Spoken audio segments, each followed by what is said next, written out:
बलौदाबाजार जिले के भाजपा कार्यालय में आज जीएसटी स्लैब में सुधार पर प्रेस कॉन्फ्रेंस आयोजित की गई, जिसमें राज्य खाद्य एवं नागरिक आपूर्ति निगम के अध्यक्ष संजय श्रीवास्तव ने प्रेस कॉन्फ्रेंस में कहा कि नए जीएसटी को 2 स्लैब में रखकर आम जनता को ज्यादा से ज्यादा लाभ पहुंचाने की कोशिश केंद्र सरकार के द्वारा की गई है और यह लाभ 22 सितंबर से लोगों को मिलने भी लगेगा।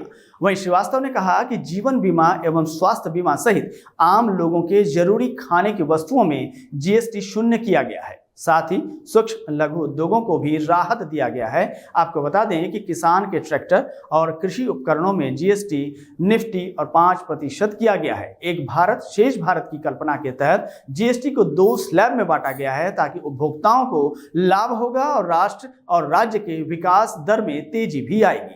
जीएसटी को कम करने में आम आदमी का जीवन खुशहाल भी होगा। अब जीएसटी गब्बर सिंह टैक्स नहीं बल्कि गुड एंड सिंपल टैक्स हो जाएगा। सरलीकरण किया जाए और आपने देखा कि इसमें अभूतपूर्व सुधार हुआ। रेट को कम करके भारत को विश्व की सबसे बड़ी तीसरी बड़ी अर्थव्यवस्था बनाने के काम दिशा में एक बड़ा काम जो स्लैब को कम करके किया गया है। मैं ये कह सकता हूं कि ये जो टैक्स का जो सरलीकरण हुआ है, ये जो बदलाव है वो आम आदमी के जीवन को खुशहाल करने के लिए और विशेषकर व्यापार उद्योग को एक नई गति देने वाला ये निर्णय है। ये बचत ऐतिहासिक है। जीएसटी कानूनों का भी सरलीकरण हुआ है और नए प्रावधान देश को आर्थिक रूप से शक्तिशाली बनाएंगे।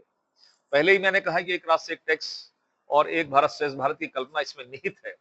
2 स्लैब के रूप में परिवर्तित इस बार किया गया है और सबसे बड़ी प्रसन्नता का विषय कि जिस जीएसटी पर राजनीति करके कुछ लाभ अर्जित करने का काम कांग्रेस कर रही थी, एक ऐतिहासिक बदलाव इसमें हुआ और जिस पर कभी ये कहते थे कि घी पर लग रहा है, मक्खन पर लग रहा है, इस तरह का करके, लेकिन अब सभी उपयोगी वस्तुओं पर जो कर है इसको शून्य कर दिया गया कि अब कम तो छोड़िए, आप कम करने की बात करते थे, हमने उसको शून्य कर दिया है।